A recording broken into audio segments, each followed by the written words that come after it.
You are listening to Dove Valley Deep Divers with Erick Trickel and Lance Sanderson. Ball comes out of the hands of Newton. It's on the ground, picked up by T.J. Ward at the 4-yard line. Vaughn Miller did it again. On Overtime Media. We're live, but we got to let it breathe just for a moment here.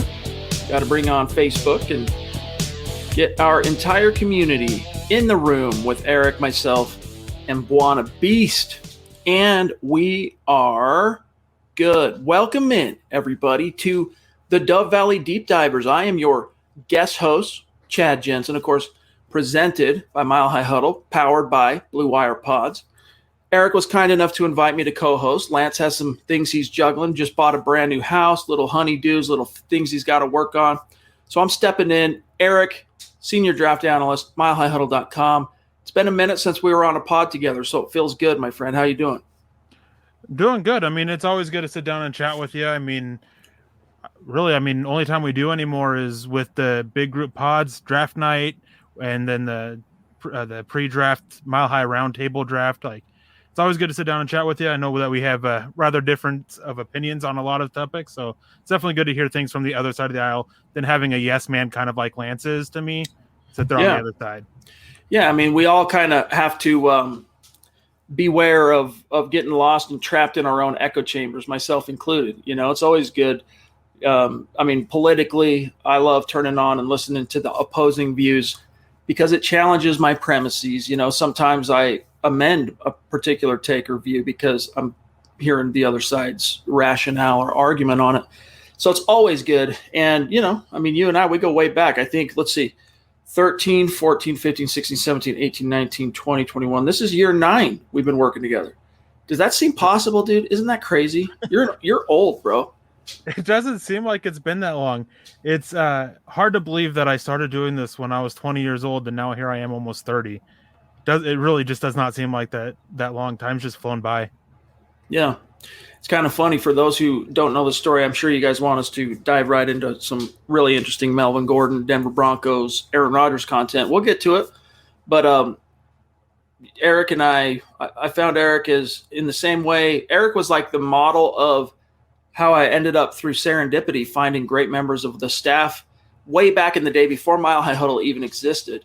He was a very, knowledgeable commenter, right? And then, hey, why don't you come and do some articles? And then I ended up going over to Predominantly Orange, brought you over there, then had the opportunity to start Mile High Huddle, and we've been together ever since. But, yeah, dude, it's been really fun. I mean, Eric, in all truth, deserves a lot of credit, deserves a lot of props for just how much Mile High Huddle has grown over the years. You know, he's been laying those bricks in the wall every single day, every single year for 9 years. And I don't think we could have got here without what you've done, especially on the draft side, especially the feature side. You know, I mean, it's easy to sit down and pound out a 400-word article on something, you know, so-and-so said today at the press conference. But when you got to go through and do a scouting, you know, session on a player or break down the film, Eric, as you can maybe explain to people, it's a little bit more time-consuming. It definitely is a lot more time-consuming. I mean, because you have to do your studies of the players. You have to get all of your notes.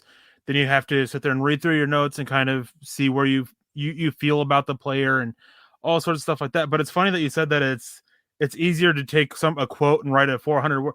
I struggle with that so much that doing these film analysis pieces, the in-depth stuff that I do with the drafter thing, that's just easy for me. But I can't take a quote and I can't make an article out of it. I struggle with it.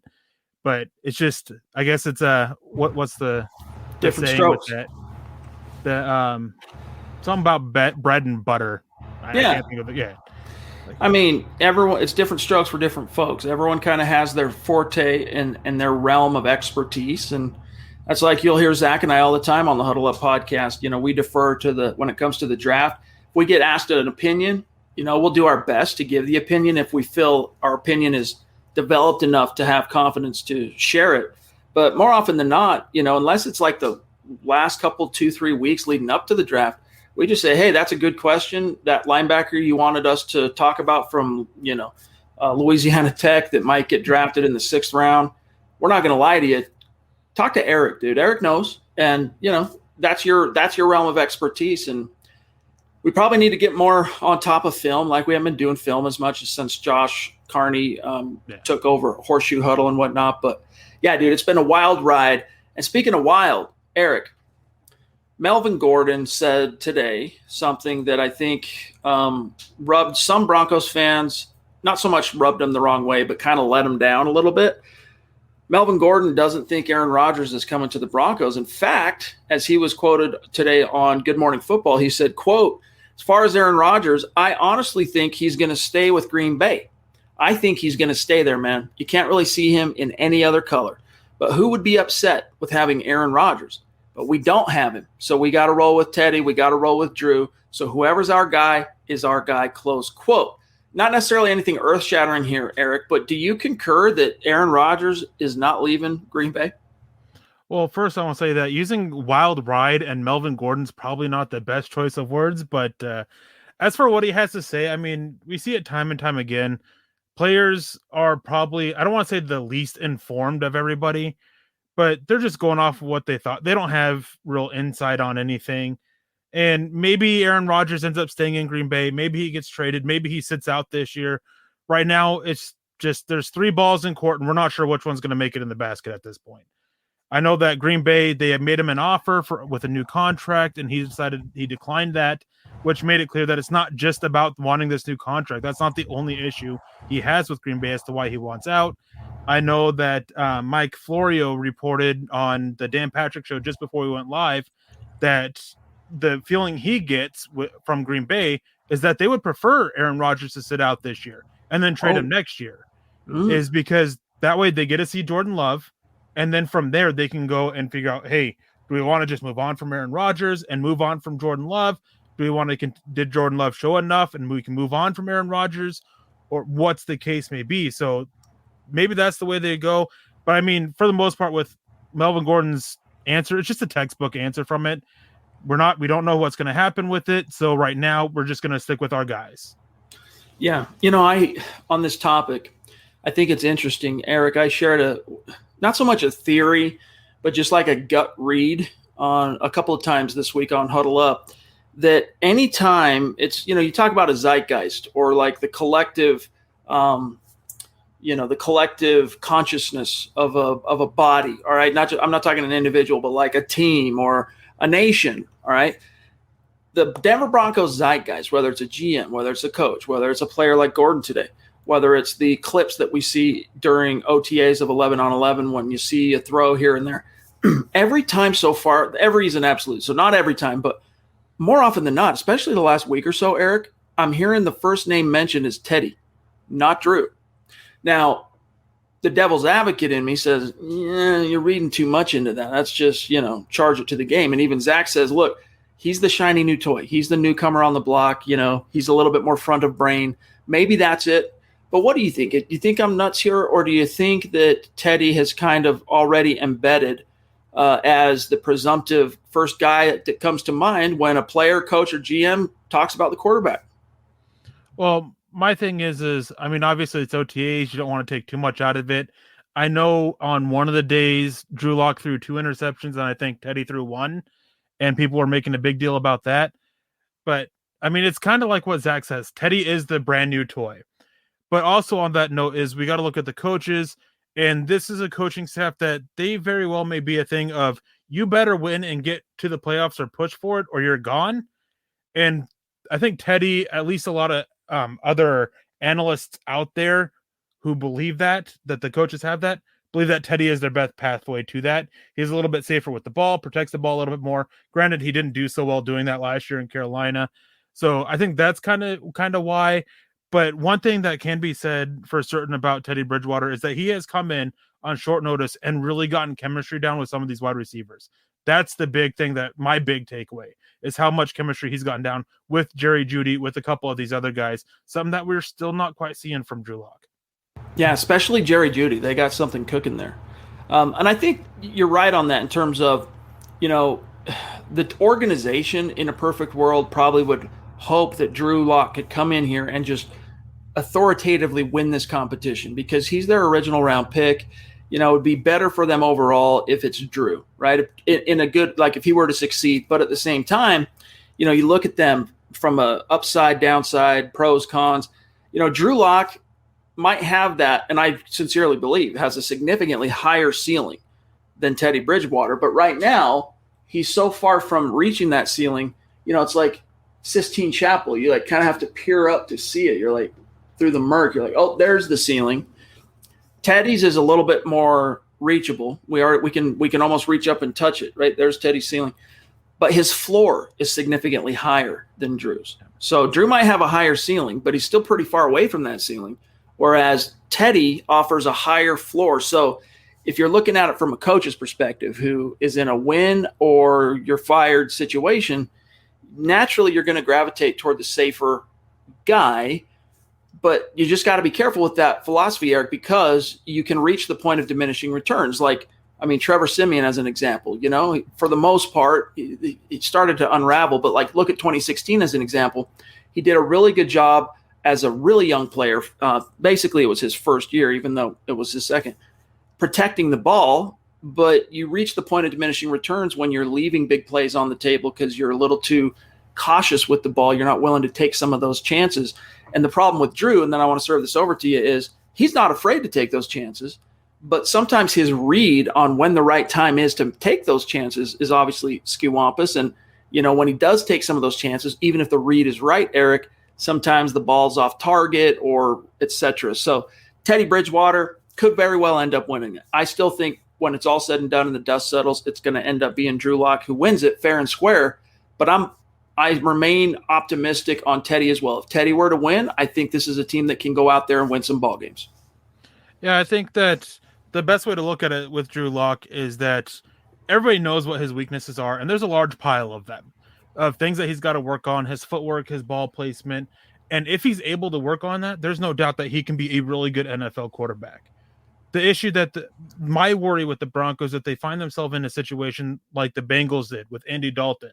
He made some progress, but it wasn't in time. They gave him a second contract, and then they got stuck with him, and they just couldn't find a replacement. That's my worry with Drew Lock, is that when he may show growth this year, but is it going to be enough growth? Is there going to be growth after that? And with Teddy Bridgewater on the opposite side of it, he's really what he is what he is at this point. I mean, there's not much room for growth. He has a lot of experience under his belt. He's been in the NFL for a while. You're not going to really change much. You're not going to teach the old dog new tricks, so to speak. And with that, one thing, whenever I've watched Teddy, going back to his days in Minnesota, going back to even college, is that sometimes he would leave big plays out there just because he doesn't seem to always trust his arm, not necessarily not trust his receiver, but not trust or I'm trying to think of the best way to put this, but have a lack of confidence in the overall ability of him and his receiver to make a play instead of the defensive back on the ball. And so he just takes the easier throw, the shorter throw, kind of this dink and dunk style offense about it. But then we'll take shots when there's a wide open lane there. And one of the passes to Jerry Jeudy that we had, it was one of those cases. The pathway was wide open, so he took it, and here we go. We got a big play out of it. But is he a guy that's going to throw through tight windows? No, he's not. He's not going to be a guy. He's not going to pick up the team and carry them to a win. Drew Lock can potentially be that guy. It's just he's got all this stuff that he's got to work on. Yep, and you know what? If it can come together for him, I still maintain that Drew Lock has it in him to be a very special quarterback. Is he going to be, second coming of Patrick Mahomes or a dynamic, just sizzle machine like Lamar Jackson? Maybe not, or maybe not even a just solid stud playmaker that makes you drop your jaw a few times a year like Josh Allen. But I think he can be – they're different quarterbacks, but Derek Carr, caliber, solid, with a little plus, juice there to kind of wiggle you the ceiling a little higher type of quarterback, And if you think back to 2016, that version of Derek Carr and the then Oakland Raiders, that was a juggernaut. I remember when the Broncos, who had just come off winning the freaking Super Bowl, it was the same team minus Peyton Manning. They went into the black hole on a Monday night, or was it a Sunday night? It was either a Sunday or Monday night. It was an away game, brutalized. Just decimated, taken to the earth, stomped into the ground. Derek Carr went on to produce a MVP caliber season before he suffered that unfortunate injury. If the Broncos got a level of quarterback play out of Drew Lock that was comparable to that, Eric, as this team is constructed, is that a team that could also be a juggernaut? It definitely can be. I mean, especially with this defense, especially with the offensive weapons. I mean, getting that kind of caliber of quarterback, it can be enough to make a playoff run. I don't know if it would necessarily put them in a Super Bowl contending spot, just because, I mean, Derek Carr to the likes of Aaron Rodgers, Patrick Mahomes, Tom Brady, those guys are just so astronomically different. I mean, top 5 quarterback to top 6 through 10, there's just a wide gap there. And the team at some point can overcome a little bit, but not much. I mean, if we look back at the Super Bowl with the and primarily the Buccaneers from the 2019 season to the 2020, I mean, Jameis Winston, at times he can be serviceable. I mean, I know 30 for 30 jokes and everything like that, but it just goes to show how much that one quarterback can take you, being that elite guy despite the team. And going from Drew Lock last year to a Derek Carr level Drew Lock, again, playoffs are potential, but Super Bowl contention, I think, is just a little bit out of reach. Real quick, got to shout out Muhammad, MHH resident male model in the house, rocking the trucker hat like I am here, rocking the State of Being hoodie like a freaking boss. Love you, bro. Appreciate you supporting the Dove Valley Deep Divers tonight. Always great to see you. Hope you're doing well. How's little baby Malik? I got to tell you, my son, who is now 2 weeks old, yesterday 2 weeks old, so 15 days old, his even that young, even that small, even that fresh, into the world, little personality starting to come out of him a little bit, as they kind of like start. It's just really fun to see. So Muhammad, I hope Malik's doing well. Appreciate you, my friend. You the man. Real quick, Eric, let's just grab a couple quick matters of business. Make sure people know how to connect with us. Follow the Dove Valley Deep Divers on Twitter at DVDD_pod, at DVDD_pod. As always, you want to make sure you're also following the mother account at Mile High Huddle. Shout out Twitter for verifying Mile High Huddle on this past week. It was long overdue, but we do appreciate it, though. Connect with our producer, Buona Beast, on Twitter at John K. MHH. My partner here, Erick Trickel, the senior draft analyst of MileHighHuddle.com, at Erick Trickel. But remember, Eric spelled with a CK and Trickel spelled Trickel. Myself, at Chad and Jensen.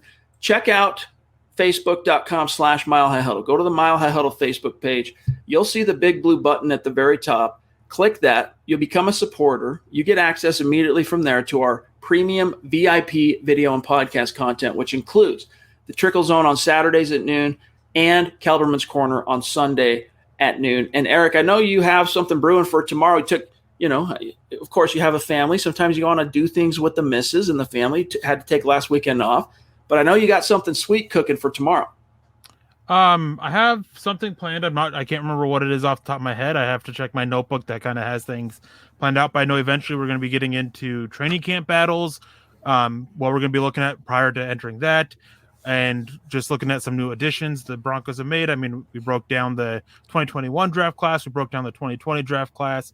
So we definitely cover a lot of great topics. So definitely you guys need to make sure you guys become a supporter. It's a little bit different vibe. I mean, as we talk about, like on Kelberman's Corner, hot takes that hold water. It's Zach and Kim. It's a different format. It's not quite as interactive as these live streams, and definitely not as long. Trickle Zone is like a massive data dump for the true football nerds in our community, like us. I mean, we're football nerds. So those of you who are like us, this is exactly the type of content you want. Data dump, long form, deep dive, really interesting stuff that will make you wiser, smarter, more knowledgeable on your team, the Denver Broncos. So become a supporter.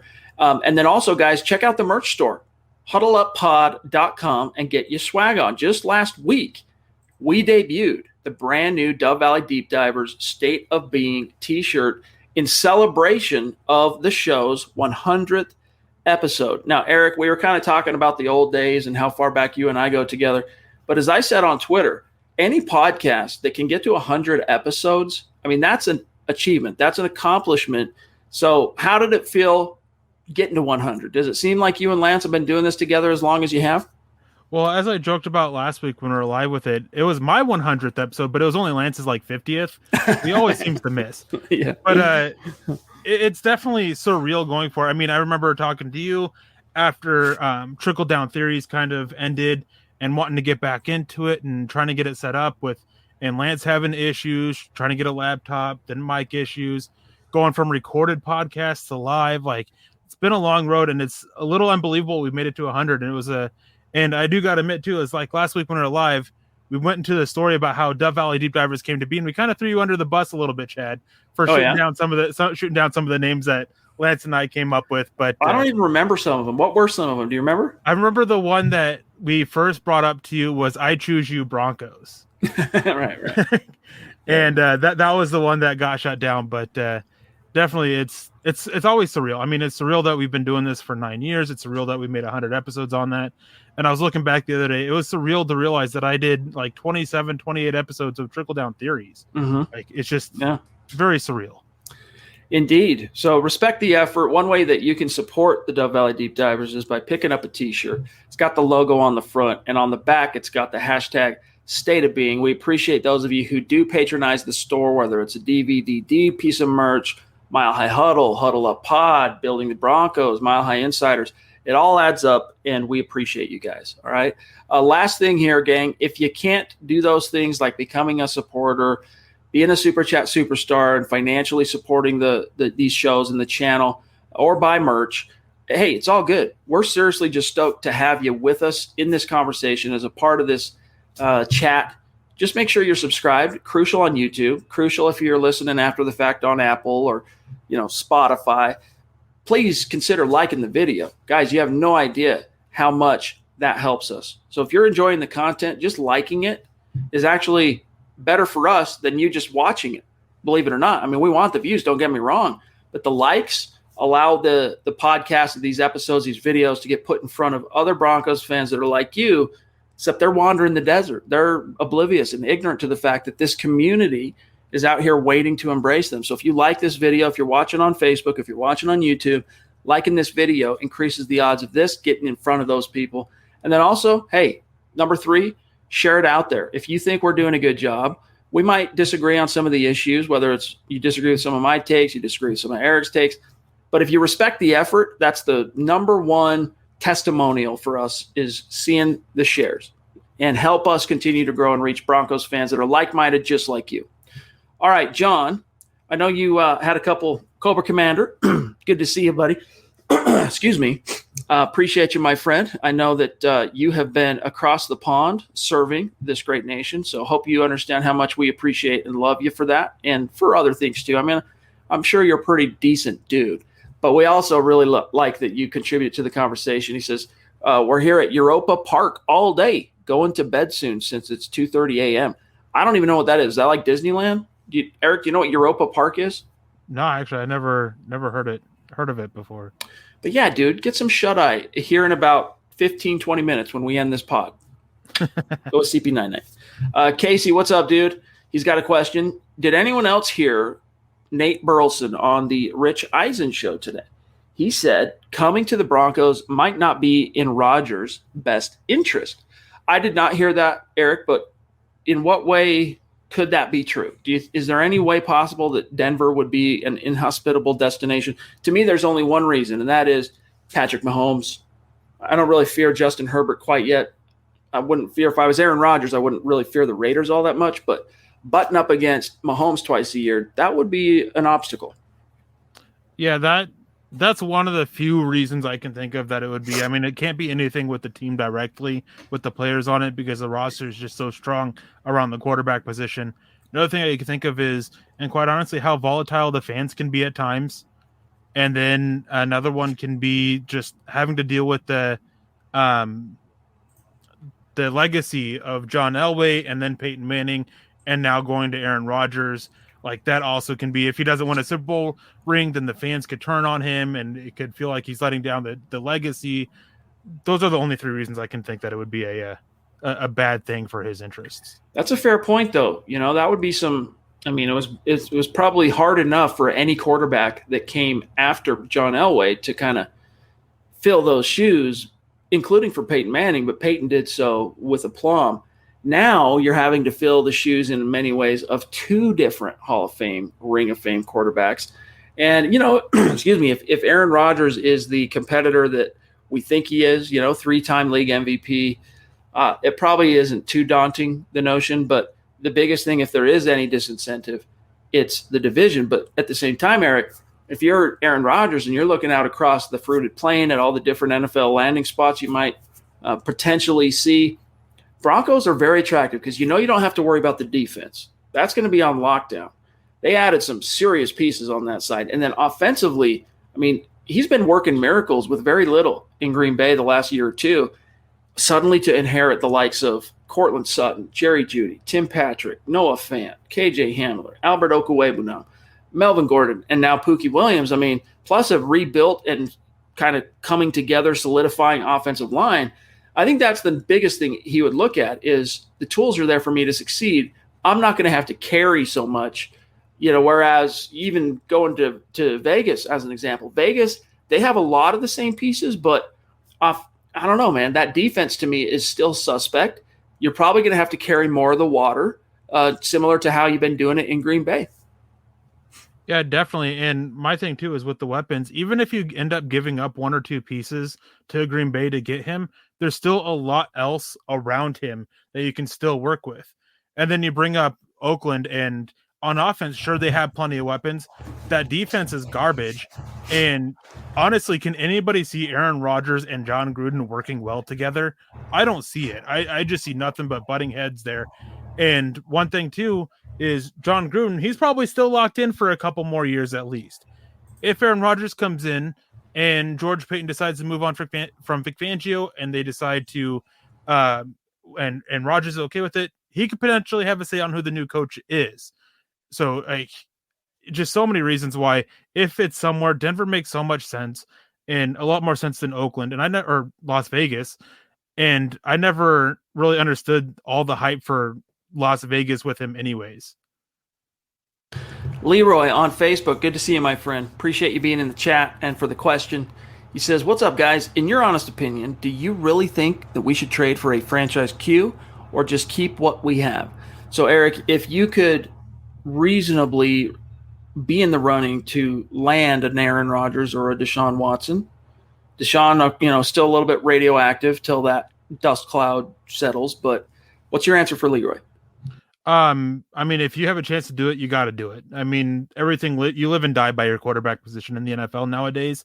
If you don't have it, you're not going to win. I mean, so many teams you have that franchise guy to win the Super Bowl. It's just so few haven't had it. I mean, everybody always points to the Eagles when they won with Nick Foles, but Carson Wentz was having an MVP-like season, and he did a lot to get him there. I mean, that's the best example of it, but they just had such an excellent team, and the ball bounced their way. So it's a lot of luck involved as well. So, I mean, you got to have it. You can't just hope on Drew Lock stepping up and becoming something that just would have making a jump that we'd never seen before, or Teddy Bridgewater becoming a completely different player. So if you have a chance for it, you got to. And with Deshaun Watson if everything gets cleared up, depending on what happens with those legal issues, you still got to look into it. But I mean, it's, as you said, it's very radioactive. It's very toxic. It's something that right now you just cannot get into. I had a little birdie, a source I talked to yesterday morning who I'm just going to say is heavily connected with agents, okay? And agents in question with Aaron Rodgers. And word on the street is that there are the teams that have showed an interest in Aaron, because the phones have rang, even though Green Bay from a public perspective has said, we're not interested, we're not going to trade Aaron Rodgers. When the phone rings, they still answer the phone. They still hear what teams are, hey, we're interested. If you have a change of heart, call us. Here's what we maybe are willing to part with, etc. But there's an end of June kind of deadline here, because as great as Aaron Rodgers is, no team believes that they would have enough rope, enough window, enough time to get him up to speed and the players up to speed on what he likes if it were to drag on beyond June and get into July and training camp and all that stuff. So we were looking at June 1, June 2 as kind of the beginning of that window, but what I'm hearing is there is a legitimate, hard kind of deadline end of the month. We'll see if that ends up shaking out that way. Yeah, I mean, June 2nd, that was the starting point. Getting past that June 1st deadline to be able to push some of that money to next year. That was the starting point for the deadline. And then the end of June, I've heard similar things, but more so from a team's perspective, that the Packers, they want some players involved. And it's the same thing that you were saying, is they want to have time to get those players into the building, start working on the playbook, start getting chemistry down with the players that they'll be playing around. They want time to be able to do that. And once you start hitting that second, third week of July, like you just really don't have the time to do it. We got a super chat. And by the way, guys, thank you. When you guys show us love on super chat, or if it's on Facebook with stars, guys, that helps this show, the Dove Valley Deep Divers, stay alive. Keep going week in, week out. That money goes to the host. So we appreciate it when you show the support to these shows individually, whether it's the Huddle Up Pod, Dove Valley Deep Divers. Like, it pays for the party. So thank you very much, Richard, for your support tonight, my friend. It's good to see you. He says coaching could be a reason, and I'm assuming he's saying why Aaron might not want to come here. And that's another valid point, you know. Eric, what were your expectations for Pat Shurmur when the Broncos hired him? And did he meet, exceed, or fall short of them last year? My expectations, I know on Dove Valley Drivers, I defended him a lot because I don't think as much of the Broncos offense last year was his fault as many others do. I mean, with what I knew about him, he kind of came in right about what I expected. My biggest complaint is, and forever will be, his failure to use certain players correctly, and his knack, I guess would be the best way to put it, of going away players that are being effective and helping the offense. We saw that happen with Noah Fant multiple times. We saw KJ Hamler have this weird role when he was healthy and not being used the best he was. When he started being used better, being used more as his deep threat, the offense was doing a little bit better. It's just this bad knack and bad tendency. Philip Lindsay got the raw end of the stick there too from Pat Shurmur. I mean, he's not a great hire. He was a guy with experience that was going to be able to come in and supposedly help Drew Lock. He supposedly wanted to come to Denver to work with Drew Lock, and there's been rumblings going around that ship's kind of sailed a little bit. So, I mean, I guess in a way he met expectations in certain areas and then didn't even come close to meeting expectations in others. Yeah, I was very vociferous in my optimism for Pat Shurmur, and he definitely let me down. And it's not that he was a complete failure. I mean, I don't want to be hyperbolic here, but the two biggest things that just stuck in my craw, Eric, the first thing you nailed on the head, which is going away from your hot hands. And it doesn't even have to be your hot hand principle, but like, why aren't you feeding your plus playmakers? I mean, the guys who are elite threats, the guys who sincerely keep defense coordinators up at night, Noah Fant, even Jerry Jeudy, they tried. I guess that's a bad example because he tried feeding some targets to Jerry Jeudy. But, Noah Fant in particular just mystified me. And you're right on KJ Hamler. It's like, every time he was on the field, it was a tell that we're going to go, jet sweep or some doohickey. Like, just use the guy. Like, just involve him in the offense and emphasize his role. The other thing was, I don't feel like, every quarterback, when they enter the NFL, they start on a developmental learning curve. And some quarterbacks, depending on their experience, their football IQ, their talent, the situation they land in, their supporting cast, like, there's so many different factors, but they can either prolong that learning curve or shorten it. And in the case of Drew Lock, if you want to shorten that learning curve, to do the best as a coach to shorten that learning curve, the best thing you can do is scheme around what that guy does best. Problem was last year, even though it didn't feel like he was doing it that well, as far as putting in Drew Lock in the best possible position for him to succeed, at the same time, Eric, we heard from Pat Shurmur in October, third week of October, I want to say, that, hey, man, like, we didn't get to install our full offense. We didn't have time. I mean, I saw these guys in the flesh for the first time in freaking August. We didn't have time to install the whole thing. So it's like, you don't want to completely castigate the guy because there were so many unique outliers. In the same way, I don't want to castigate Drew Lock because 2020 was just so many unique outliers thrown at both of them. But still, he has got to do better. Shout out to these star senders on Facebook. Kevin, Gary, both of you are legends. Love you guys. Gary's question here, I think it's more rhetorical. Which quarterback will win out? Stay tuned until October. I don't know what that means, October, by the way, Kevin. Love you, buddy. But Vic Fangio, Eric, said it himself that they don't expect to see any kind of separation, like palpable, clear, evident, obvious separation until the preseason games. Yeah, and I mean, that's just what you would expect. I mean, we have a guy who's such a high variance player in Drew Lock with such upside, and then we have such a safe guy that's not so high variance in Teddy Bridgewater. They're just not going to separate. They'll trade days over OTAs. They'll trade days in training camp. Preseason games, I think, will be the most telling for it. And then even then, once we get to the regular season, I think that with his comment about it, stay tuned until October, is that even whoever wins this for the start of the season, they may not be the starter for long. I would expect both of them to have somewhat short leashes going into the season, and then from hopefully one of them is able to do well enough. But that's kind of where I stand with it. But I mean, starter's not going to be named until end of August. Yeah. And we don't even know which game is going to be viewed by the coaches as the dress rehearsal. Typically, it's the third of 4 preseason games, and then they rest the starters the 4th game. This year, I think it's probably still going to be the 3rd game. Like, I think unless you have like a well-entrenched offense or defense, like you're probably not going to see a lot of the starters on defense the 3rd game, but I think you'll see the ones on offense in the 3rd game for the Denver Broncos. BX Bronco Jedi says, I wish the Trickel Zone was downloadable. Maybe one of these days. There is an option now through Apple Pods to create a subscription-based download, but we're really saving that content for those people who are supporting us on Facebook. It's $5 a month. BX Bronco, if you were to subscribe on Facebook to Mile High Huddle, it's the same thing. It might not be downloadable per se, but they're on demand. Even if you're not there live for the show at noon on Saturdays, you can go back and listen/watch at your leisure. Shout out to Darko, fellow drummer, huge Broncos fan down in Mexico, Broncos country, not a geographic location. It's a state of being. Darko is a cat that exemplifies that, and I consider him to be a good buddy, a good friend as well.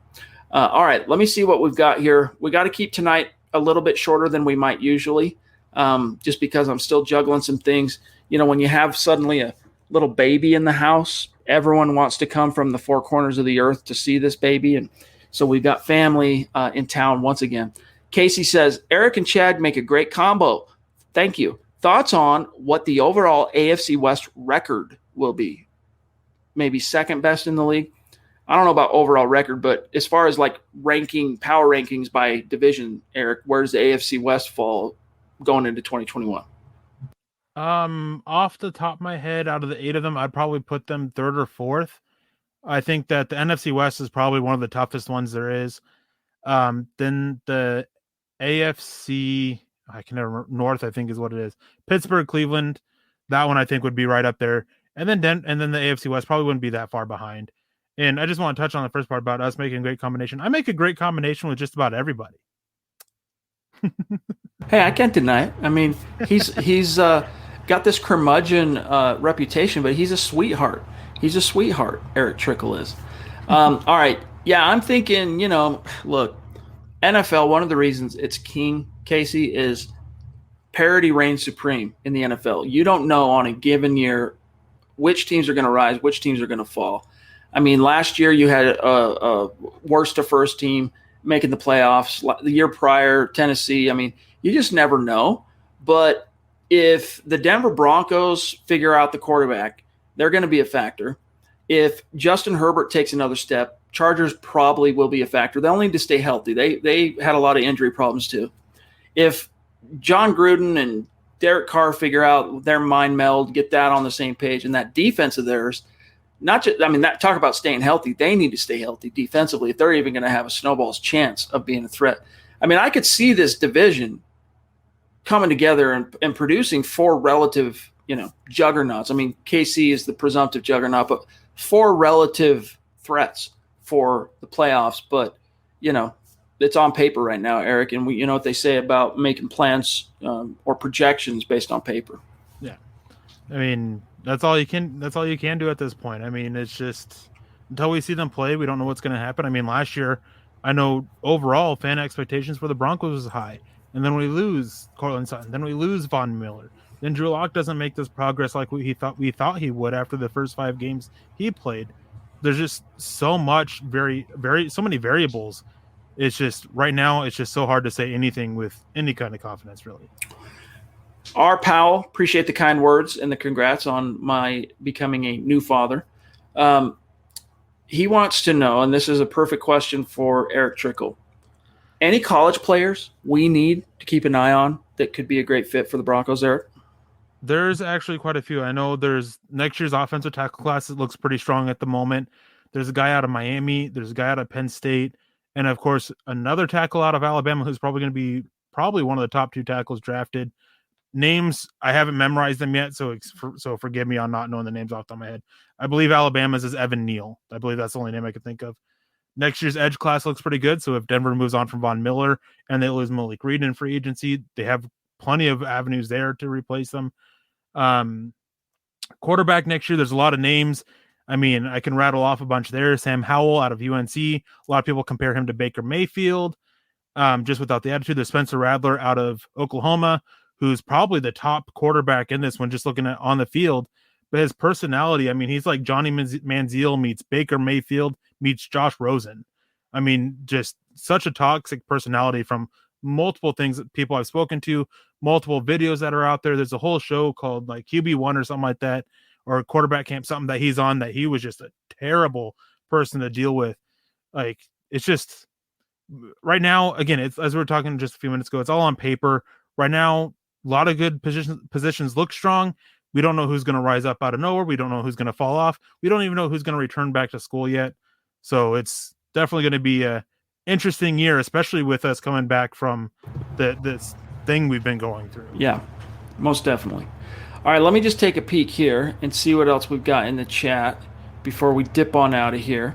I don't know who this is, but Facebook user, if you want your name to be shown when we pull you for a comment or question, you need to give StreamYard permission to do that. And so right underneath where you see the video right now, there's a little box that's you can click on StreamYard to give it permission to show your name, like as example here, like David Vasquez, he has given that permission to StreamYard.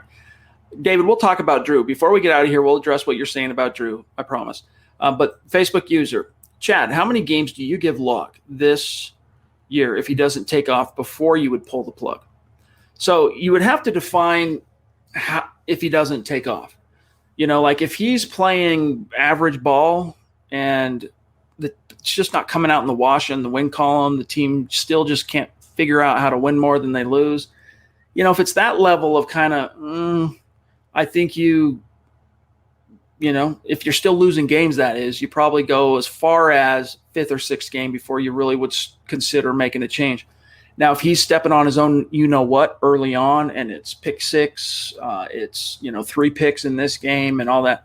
I'm telling you right now, he would have no more than 2 of those type of games before they would pull him in a row. I mean, right? So I think though, Drew Lock, and Eric said it well earlier, both, whether it ends up being Drew that wins or if it's Teddy that wins, both Qs are going to be on a very short leash. The Broncos don't owe anything to Teddy beyond 2021. So he's got to put up or shut up too. I do think, though, that the competition and that push from Teddy, a plausible threat, a guy that's starting to command some headlines too in Denver, I think, you're going to see it do one of two things with Drew.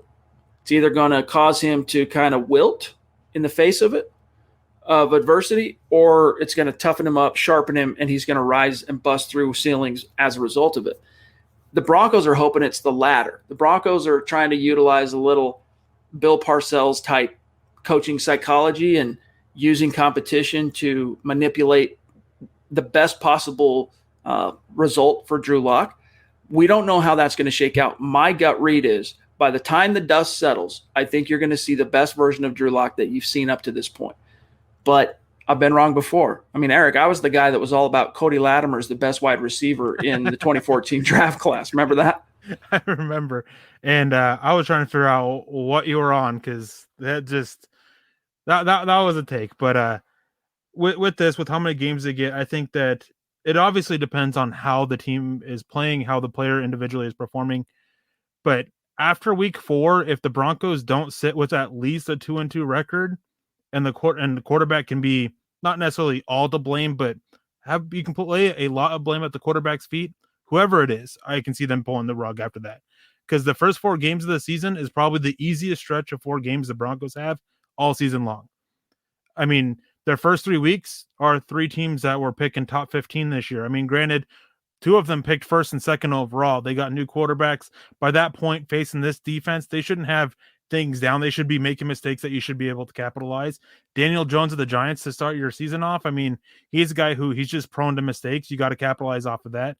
Then you have that week 4 matchup against the Baltimore Ravens, I believe. And that's one that obviously I don't expect the Broncos to go in there and really compete with them because of the quarterback position holding them back. I think they'll be able to do some on defense to slow them down. But this Ravens team, they just look pretty strong in every phase. All right, David, we're going to grab this one from David, and then we're going to grab one from Andrew, and then we got to go for tonight. David says, I mean, come on. With rookie receivers and new offense and losing Cortland Sutton, why blame Luck? Hey, man, for what it's worth, you're preaching to the priest. Like, you're the guy in the pulpit preaching to the priest right now. That's my whole – I mean, that makes up 3/4 of my take on Drew's 2020 campaign. I don't absolve Drew of his up and down season, all right? He has to shoulder his own blame. He has to shoulder his own fair share of that responsibility. But what gets missed too often in the analysis here on Drew's 2020 season is those unique outliers that he had to face that were specific to him and specific to the Denver Broncos. Look, every quarterback had to deal with the pandemic. Every quarterback had to deal with not showing up to training camp or seeing their coaches till August. That was a relatively even playing field. However, for the quarterbacks, whether veteran or young, that had to inherit a new system without the benefit of any offseason work, any engagement with the coaches, no preseason games, and a significantly truncated training camp. I mean, that training camp last year was not a traditional training camp. It put those guys behind the 8 ball. Now, people then come out of the woodwork, Eric, and they say, well, yeah, but Justin Herbert. It's like, yeah, credit to that dude. He's a unicorn. He's a top 6 pick. He just happened to be a guy that was more keyed in to be able to roll with some of those punches. But what he didn't have in terms of obstacles that Drew had was Drew, injured shoulder, week 2, right? Had to miss 2 games and almost a month of real time. He lost his number 1 wide receiver, his Pro Bowl wide receiver. All right. And then you can go through a who's who litany list of all the different obstacles unique to Drew's situation, the way the NFL handled the Broncos, taking their basically robbing them of a true bye week. The way they did Drew and the Broncos dirty in week 12 when they could have just as easily as they'd done with other teams in similar situations rescheduled for Tuesday when the quarterbacks could have plausibly come out of the Q word, all right, out of quarantine.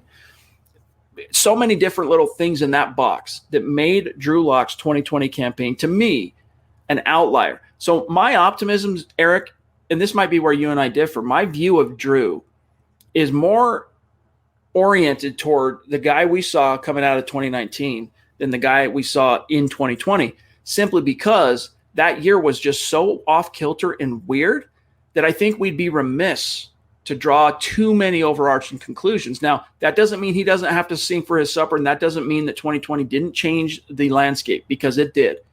John Elway stepped down. They're bringing in true competition. I mean, it's a different footing that he finds himself on. But too often in the analysis, these topics that David is pointing to here do get overlooked in the mad dash to, crucify a quarterback and sacrifice him to the demands of, hey, we haven't made the playoffs in 5 years. Let's pillory Drew. Yeah, and I mean, on that note, there are definitely some unique stuff to what Drew Lock and the Broncos had to deal with that other quarterbacks didn't. And Justin Herbert, I'm going to throw him out there. I mean, he's a guy, he came in and he performed very well in a game for a game plan that was oriented to a completely different style of quarterback after the Chargers medical staff decided to try to kill their starting quarterback. And he came out and he was able to perform. Joe Burrow, he was able to come out and perform. So the whole time, not being able to install your offense, not be able to get that chemistry down, like those to me are excuses with Drew Lock. It's not really a reason for it. But losing your number 1 receiver, dealing with the drops that he did, dealing with the coach who wasn't best utilizing his weapons and everything, those are all reasonable things for me. But it all comes down to is when I watched Drew Lock last year, there were mistakes that he was making that he'd still been making since college. Yes, last year's offseason was just a complete muddied effect of just a trash show, but we still saw players grow. We still saw players develop. We look at Garrett Bowles and look at what he was able to do. He was practicing with his wife in the kitchen because he knew what he needed to be worked on. He was working on it. Drew Lock should have been doing the same thing. And maybe he was, and it just wasn't able to show up. But that's the thing. We didn't see it. So not all the blame is on Drew Lock.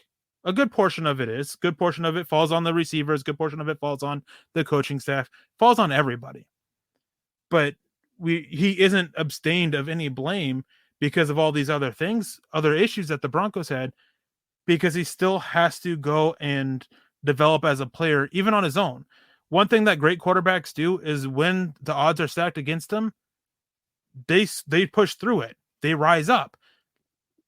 Locke didn't really do that. Maybe he can eventually. We just didn't see it last year. So all these things, all these reasons are good reasons and everything, but other teams were dealing with their own issues and they managed to overcome it. Some of these quarterbacks did, some of the quarterbacks didn't. So it's, in a way, it's for Drew Lock 2 steps forward with these things, but also 2 steps back. So it just kind of comes out balanced and everything. And it's why that if he does get this year, I'm fine with it. I mean, I know that I've hated on him a lot and everything, but I'm fine if he gets a start because I do still want him to be successful. That is the best thing for the Broncos, is him being a successful quarterback. You're not wasting that second round pick. I want that to happen. I just wish I saw that saw more development and growth from him as a player last year that we didn't see when we got to see it from other players who are entering their second year, from rookies who are dealing with the same issues, who didn't even have 5 games of experience. I mean, the shoulder injury, that's probably the biggest reason there.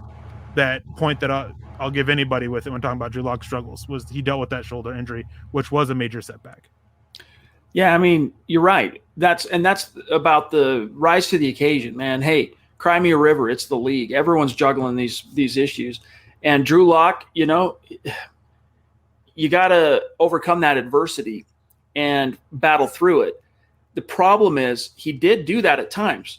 That's what's so maddening about the Drew Lock issue is you see the flashes, but then specifically from week 7, you got to throw out that fourth quarter in week 8 against the Chargers, as impressive as it was, set that aside.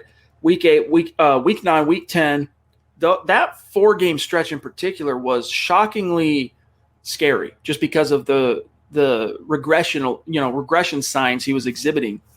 But then he bounced back. And one thing also, Eric, that drives me nuts about the Drew Lock conversation is everyone acts like his season ended week 9 in Atlanta, or week 9 in Atlanta, week 10 in Vegas. Like that's all we ever saw from Drew, and that was it. People omit that, was he blowing doors down? No, but from week 11 on, he significantly got better. But hey, we're about out of time. Let me grab Kane here, and then I want to grab Andrew, and then we're out of here. Kane Dawson, legendary Super Chat superstar here at MHH. Legendary descendant of Billy the Kid. I mean, how cool is that?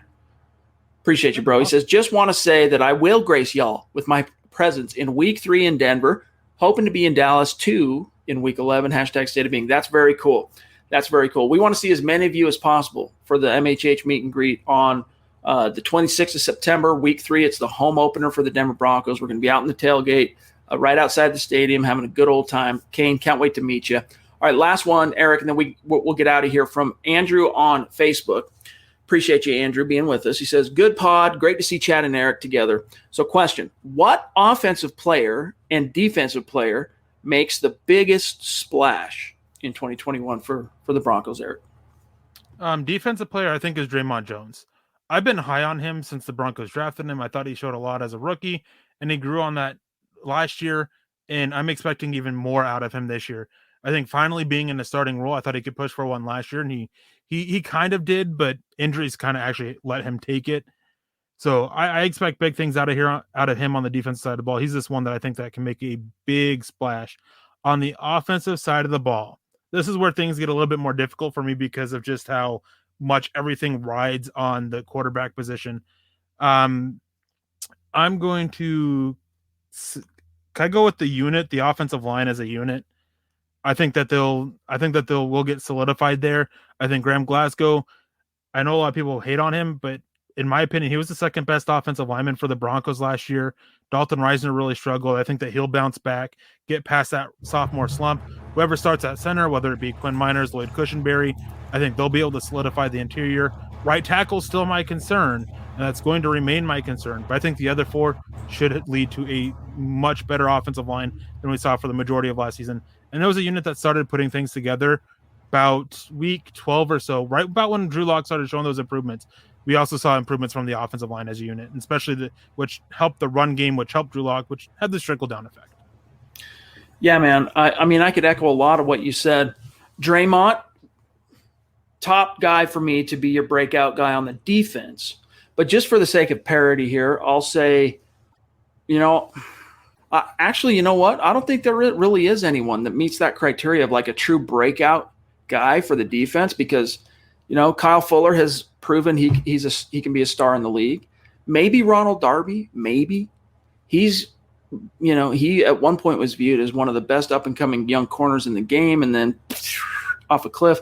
Maybe he resurrects that bloom on the rose under Fangio, Donatel, and CP, the new Parker, the new DB's coach. We'll see.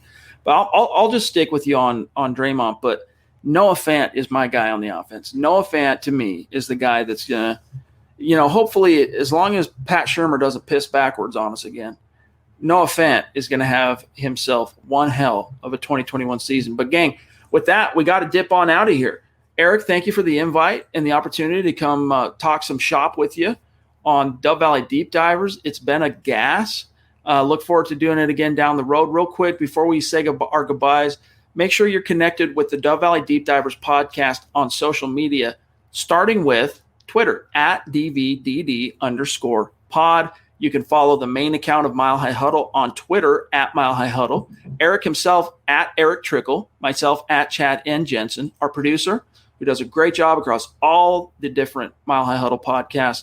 Buona Beast, as he's known on YouTube, on Twitter at John K. MHH. Kindly consider becoming a supporter of MHH on Facebook. Easy to get there. Open up the app, search Mile High Huddle. Most of you are already following the page. It's dang near 100,000 of you are following that page. But click the big blue button if you want to take your support of what we're doing here to a whole other level and get access to the Trickle Zone tomorrow, Saturdays at noon Mountain, and Kelberman's Corner Sundays at noon. And then also, gang, before we go, just a gentle reminder to check out the merch store and get your swag on. All right, get a T-shirt, get a hat, get a mug, there's a little something for everybody. If you got one favorite show, maybe DVDD is your favorite podcast, support the podcast. Support the hosts and the podcasts that are providing you the content that you enjoy. That's one great way to do it. We appreciate those of you who have and who continue to patronize the merch store. Otherwise, gang, just make sure you're subscribed to to Mile High Huddle, and then you won't miss anything. Like the video, please, before you dip on out if you're on YouTube or Facebook. And then, hey, if we did a good job, share it out there. Eric, I look forward to seeing you tomorrow for the Trickle Zone. Can't wait to get to that. Otherwise, have a great weekend, bro. This was a blast. Yeah, thanks for joining me on tonight and stepping in for Lance and everything. It's always nice to have somebody that can host the show and makes it so I don't have to, because it's just never goes well. So it was great having you on. It was great chatting with you and great getting your takes on some of this stuff. Always fun. Always fun. Yeah. He says, Facebook user, I wish I knew who you were. I'll go back and look and see who you are. I can't see it through StreamYard right now, but he says, I'm getting my shirt for Father's Day. Dope.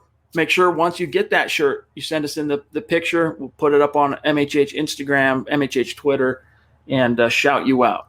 But, guys, we'll see you then. Shout out to John for keeping everything on point, as he's the man. Eric, have a great weekend. Broncos country, love you guys. Mile high salute to the Super Chat superstars and the star senders on Facebook and our supporters over there. Love you guys. We'll see you tomorrow for the Trickle Zone at noon. And then, of course, Mile High Insiders at 6 p.m. Mountain, 8 p.m. Eastern. Talk to you then.